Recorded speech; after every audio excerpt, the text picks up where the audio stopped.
Hello everyone, my name is Dr. Amina Hussain. I'm assistant professor at the Department of English and Modern European and Asian Languages at Khwaja Muinuddin Chishti Language University.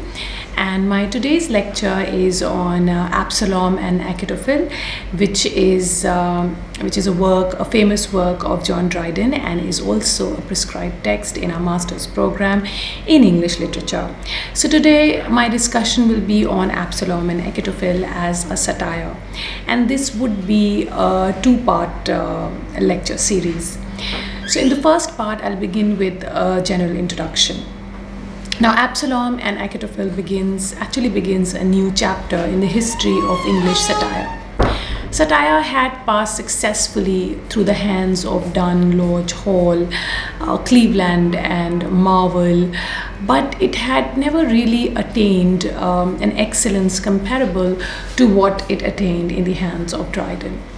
Now, Dryden's poem raised English satire to the level of superb satirical literature, with Quintilian claimed as peculiar and exclusive product of the Roman genius. Not only did it furnish Pope and the school of Pope as well as the others with models, but it also exhibited for the first time the power, the plasticity, the compass of the heroic couplet. In poetry to its greatest triumphs. Now, the plan of the poem is perhaps not original, and the idea of casting satire in the epic mold, which is an important feature of the work, was suggested, no doubt, by the fourth satire of Juvenal, and this is the new classical age, and there is a tendency to imitate, the great classics like Horace and Lucan. Undoubtedly, they did supply models for these kind of portraits, but Dryden's archetype of this picture that he portrays in Absalom and Achitophel is definitely ingenious device of his own, of his own making. Now, this particular poem is of course the triumph of genius, and commenting on Dryden's satirical thrust, Bonamy Daubery says, and I quote, that his attack is always superb and plunging you straight into the sweeping movement of his theme. And as for instance, in the first of his three wide embracing occasional pieces, Absalom and Achitophel, this called by him as simply a poem, and the best described by Dr. Ian Jack as witty, heroic poem.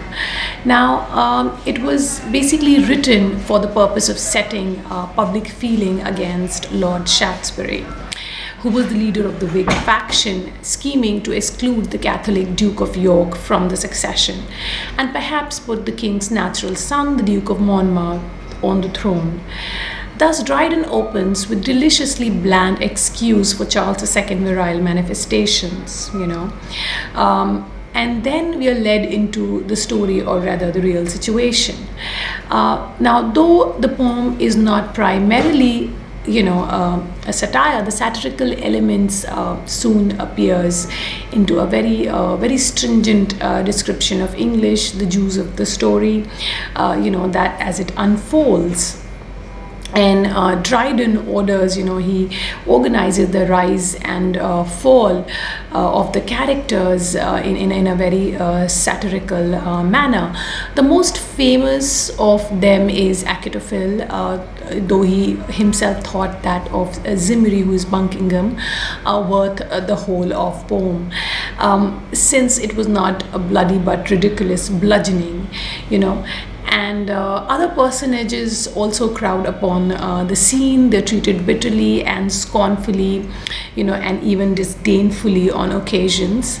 The religious sect, also received due buffeting, nor not for the moment does a poem fails, in its pungency, as Dryden pierces through the innate conservatism, as summed up in one of his very famous phrase when he says that for innovation is the blow of fate.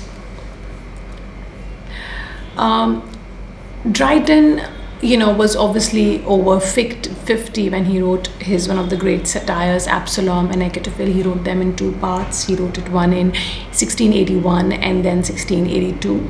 Also, the Medal and Macflecknoe, very famous, 1682. I think the most important aspect one has to look at the matter of Dryden's satirical work is, of course, the fact that it is not original.